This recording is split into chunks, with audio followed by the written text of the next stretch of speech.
CAPFAC 2023 में जो भी कैंडिडेट्स अप्लाई करेंगे, तो ये वीडियो मेनली जो ओबीसी से बिलोंग करते हैं, अदर बैकवर्ड क्लास और ईडब्ल्यूएस वाले कैंडिडेट्स के लिए है।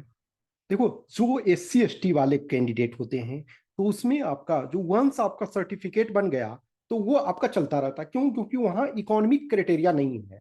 SC ST में even if you are from well to do family, या आपके पास आपके फादर IAS भी हैं, तब भी आप एलिजिबल हो। लेकिन ओबीसी और ईडब्ल्यूएस में जो है इनकम इंपॉर्टेंट क्राइटेरिया है। हाउएवर ओबीसी का यदि आप कॉन्स्टिट्यूशनल प्रोविजन देखोगे तो जो है इकोनॉमी नहीं है, वहाँ सोशल और एजुकेशनल बैकवर्डनेस है। लेकिन एक क्रीमी लेयर का जो कंसेप्ट है कि यानी आप क्रीमी लेयर में होगे तो आपको ओबीसी का रिजर्वेशन का बेनिफिट नहीं मिलेगा। लेकिन इनकम जो है अभी वर्तमान में जो 8 लाख है, तो इवन इफ किसी के पेरेंट्स का यदि एग्रीकल्चर इनकम है तो वो 8 लाख से ज्यादा भी हो जाता है, तब भी वो एग्रीकल्चर इनकम को नहीं कंसीडर किया जाता। और प्लस जिनके सर्विस में है, जॉब में है, तो उसमें जॉब में ये देखा जाता है गैजेटेड और नॉन गैजेटेड, ये और कॉन्स्टिट्यूशनल पोस्ट, ये सारी चीजें, तो हम इसमें डिबेट में नहीं जाएंगे। और ईडब्ल्यूएस में क्या है? इनकम प्लस एसेट, दो क्राइटेरिया है। तो जो ओबीसी में होते हैं, ओबीसी में अभी जो प्रोविजन है, जो लास्ट 3 फाइनेंशियल ईयर का, ये माना जाता है कि जो है उसमें आप का इनकम के आधार पे। लेकिन एक्चुअल में यूपीएससी तो ये लिखती है, फॉर एग्जांपल अभी आप 2023 का फॉर्म जब भरोगे तो इसमें क्या होगा, 2021, 21, 22, 22, 23, इन तीनों फाइनेंशियल ईयर के बेस पे आपका ओबीसी बना हुआ होना चाहिए। मैं ये इस वजह से अभी बोल रहा हूं कि जो आपका फॉर्म आने वाला है 26 अप्रैल को आएगा, और लास्ट डेट जो फॉर्म फिल करने का है वो आपका 16 मई को है। तो जो आपका सर्टिफिकेट बना हुआ होना चाहिए वो आपके 15 मई, अप टू 15 मई तक।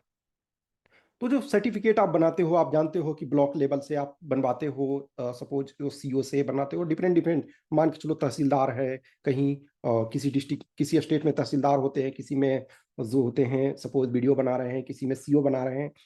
अब उसके बाद जो है उसको आपको काउंटर साइन करवाना पड़ता है। मान के चलो आपने CO से बनाया तो उसको साइन करवा लो SDM से या DM से, तो सब में टाइम लगता है। अब OBC बनवाने के लिए आपको पहले क्या चाहिए? 3 डॉक्यूमेंट्स चाहिए। तो एक आपका इनकम सर्टिफिकेट चाहिए, एक आपका रेसिडेंस का चाहिए, और एक जो चाहिए वो कास्ट का चाहिए। आपका कास्ट जो है सेंट्रल लिस्ट में होना चाहिए, आपका इनकम पेरेंट्स का, और फिर आपका रेसिडेंस। तो पहले ये 3 डॉक्यूमेंट बनाओगे तो इट्स बेटर है ना कि अभी फिलहाल के लिए आप ये तीनों डॉक्यूमेंट बना लो, इसमें टाइम लगेगा। और जैसे बनता है तो आप इस ढंग से आप अपना डॉक्यूमेंट बनाना ना कि अप्रैल महीने में वो आपको बन करके मिल जाए। चूंकि 26 अप्रैल को फॉर्म आ रहा है, तो कोशिश करना कि आपको उसके पहले 20 अप्रैल के आसपास तक या 15 अप्रैल में मिल जाए बन करके। तो इस वजह से मैं पहले अवेयर कर रहा हूँ, इस वजह से कि एवरी टाइम कुछ कैंडिडेट ऐसे होते हैं जिनका सिलेक्शन होने के बावजूद भी सर्टिफिकेट के कारण रिजेक्शन होता है। वो कुछ हमारे भी स्टूडेंट्स का ऐसा हो चुका है कि वो सेलेक्ट फाइनली हो चुके हैं, मेरिट लिस्ट में आ गया, लेकिन उसके बाद उनका कैंडिडेचर जो है वो रिजेक्ट कर दिया गया। क्यों? क्योंकि उन्होंने जो है सर्टिफिकेट जो है पहले के डेट का जो नहीं वो जमा किया। ठीक है। तो ओबीसी वाले में आप देखोगे कि लास्ट 3 इयर्स के इनकम के आधार पे जो ईडब्ल्यूएस वाले कैंडिडेट हैं, तो जो फाइनेंशियल ईयर 2022 और 23, यानी कि जो ये 31 मार्च को जो फाइनेंशियल ईयर फिनिश होगा, तो उसके इनकम के आधार पे आपका बनना है। तो आप बनाओ, अभी प्रोसेस उसका स्टार्ट कर देना, जो मिनिमम रिक्वायरमेंट है, जो सारी चीजों को, और डॉक्यूमेंट जो आपका बन करके जो मिलना चाहिए वो होना चाहिए। अप्रैल में किसी टाइम ऐसा करो कि 15, 20 और 25, या फिर मान के चलो फर्स्ट वीक ऑफ मई में भी। लेकिन हमें लास्ट डेट का इंतजार नहीं करना है, हमें इनिशियल टाइम में ही जो भी है 1 वीक के अंदर फॉर्म भर देना चाहिए। तो उसके लिए आप प्रोसेस स्टार्ट कर दो। SC ST में जिनका अभी तक नहीं बना हुआ, मान लीजिए कभी बनाया नहीं है, तो आप बना लो, लेकिन उसमें कोई दिक्कत नहीं होता। लेकिन हाँ, ये देख लेना उसमें भी कुछ कैंडिडेट को फिर से बनाने के लिए बोला जाता है तब, जबकि आपका वो प्रॉपर फॉर्मेट में नहीं हो। तो एक बार फॉर्मेट देख लेना कि वो आपका वैलिड है, वो सारी चीजें। जैसे होता ना कि ordinarily resident of this place, तो ये सारी चीजें लिखा हुआ होना चाहिए। और इनकम का वहाँ कोई क्राइटेरिया नहीं है, तो इस वजह से आपको रिन्यू नहीं उसको कराना पड़ता है। वंस आपने बना लिया वो आपका वैलिड रहता है। लेकिन ओबीसी में क्या है कि इनकम, अब किसी ईयर में आपका इनकम ज्यादा हो सकता है, किसी में कम हो सकता है, कोई बिजनेस है किसी में घाटा हो सकता है, किसी फाइनेंशियल ईयर में किसी में प्रॉफिट हो रहा है, तो उसमें वेरिएशन होते रहता है। लेकिन जो यहाँ एसेट मायने मेनली नहीं रखता, लेकिन जो ईडब्ल्यूएस है उसमें एसेट भी मायने रखता है और आपका इनकम भी। तो आप अपना बनवा लो ये देख करके कि फाइनेंशियल ईयर 20 इसके इनकम पे होना चाहिए, लेकिन वो वैलिड कब रहेगा, वो 23-24 के लिए वैलिड रहेगा। तो आपको फॉर्म भरने के लिए जो जनरल कैंडिडेट हैं, जो जिन्हों रिजर्वेशन की आवश्यकता नहीं है, उनको क्या चाहिए होता है, 10th का सर्टिफिकेट। 10th आपका क्यों, एज के लिए। ग्रेजुएशन आपका एजुकेशनल क्वालिफिकेशन के लिए। तो जो दो कैंडिडेट, जिन कैंडिडेट का सपोज ग्रेजुएशन अभी कंप्लीट नहीं हुआ है, तो जब आपका डीएएफ फिल किया जाएगा, सपोज एग्जाम जो है वो हो रहा है कब, 6 अगस्त को, 6 अगस्त 2023 को आपका एग्जाम हो रहा है। और मे बी जैसे इस बार 1.5 40 डेज के अंदर ही शायद रिजल्ट आ गया था 22 वाला में। लेकिन इसको हम मान के चलते हैं कि सितंबर में सपोज 30 सितंबर तक रिजल्ट आ जाता है, 30 सितंबर 2023, और 15 अक्टूबर मान के चलो कि 15 अक्टूबर 2023 डीएएफ फिल करने का लास्ट डेट है। तो डीएएफ फिल करने के लास्ट डे के पहले तक आपके पास पासिंग का प्रूफ होना चाहिए कि आपने ग्रेजुएशन कंप्लीट कर लिया।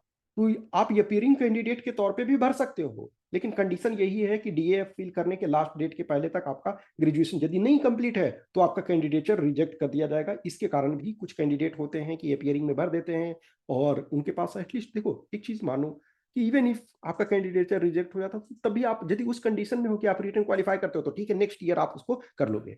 तो जो जनरल कैंडिडेट है उनके 10th सर्टिफिकेट एज के लिए और ग्रेजुएशन। अपीयरिंग कैंडिडेट हैं आप भर सकते हो, कंडीशन यही होनी चाहिए कि डीएएफ फिल करने के लास्ट डेट तक आपका होना चाहिए। अब कुछ कैंडिडेट जैसे एनसीसी आपके पास है, बी और सी सर्टिफिकेट, तो वो बेटर है, लेकिन उसका यहाँ कभी कोई एडवांटेज नहीं मिलेगा, लेकिन इंटरव्यू के ड्यूरेशन में जो है वो एडवांटेज मिलता है। कोई मार्क्स फिक्स नहीं है कि हमें इतने मार्क्स मिलेंगे, लेकिन वो एडवांटेज मिलता है। अब देखो एक चीज ध्यान रखना कि जो हाईएस्ट स्कोर आएगा वो मेजोरिटी ऑफ टाइम मैं ऑलमोस्ट देखता हूं कि जो नॉन एनसीसी वाले हैं उनको ही हाईएस्ट मार्क्स मिलता है। एनसीसी होना अपने आप में ऐसा नहीं है कि आपको मार्क्स अवार्ड कर दिया जाएगा। एनसीसी हो और जस्टिफाई कर रहे हो, उसके आधार पे आप परफॉर्मेंस कर रहे हो, तब वहां आपके पास एडवांटेज होता है। अब ऐसा नहीं है कि एनसीसी हो या ना हो, इनफैक्ट मार्क्स में देखोगे तो बहुत सारे एनसीसी वाले हैं उनका बहुत कम मार्क्स आया है, जो नॉन एनसीसी है उनका भी ज्यादा है। तो एनसीसी होना ये माना जाता है कि इंटरव्यू में उसका एडवांटेज मिलेगा, लेकिन आप ये प्रूव करोगे ना कि आप इंटरेस्टेड थे, आप ऐसे ही जस्ट फॉर्मेलिटी के लिए आपने कर लिया, तो उसका कोई एडवांटेज नहीं मिलेगा। और फिर आपका जो एक आईडी प्रूफ लगता है, जो भी आप for example voter ID, DL, या फिर पैन कार्ड, या फिर आपका आधार, ओके, ये और आपका फोटो और सिग्नेचर। और जिनका जो गवर्नमेंट एम्प्लॉय हैं या प्राइवेट सेक्टर में हैं, यदि आप किसी ऑर्गेनाइजेशन में as a daily wage labourer और ये सब के लिए जरूरत नहीं होता है, या कॉन्ट्रैक्ट बेसिस पे, लेकिन आप यदि फुल टाइम एम्प्लॉयमेंट में हो तो आपको एनओसी चाहिए होता है, ठीक है। ये फिर जैसे कोई एक्स सर्विसमैन हो, तो एक्स सर्विसमैन में आपको डिपार्टमेंटल परमिशन लेना होता है।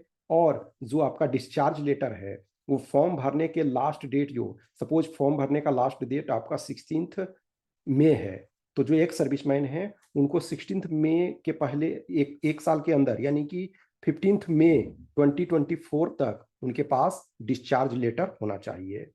तो ये इस वजह से मैं शुरू में यही बता रहा हूँ कि कुछ कैंडिडेट होते हैं कि सर अब लास्ट फॉर्म आ गया, इतने दिन में कैसे बनेगा। तो अभी से आप अवेयर रहो, सरकारी जगह में आप जानते हो कि फॉर्म भरने में और जो भी आप अप्लाई करोगे उसके बाद 28 डेज कुछ जगह देते हैं, कुछ जगह 21 डेज देते हैं सर्टिफिकेट बनाने में।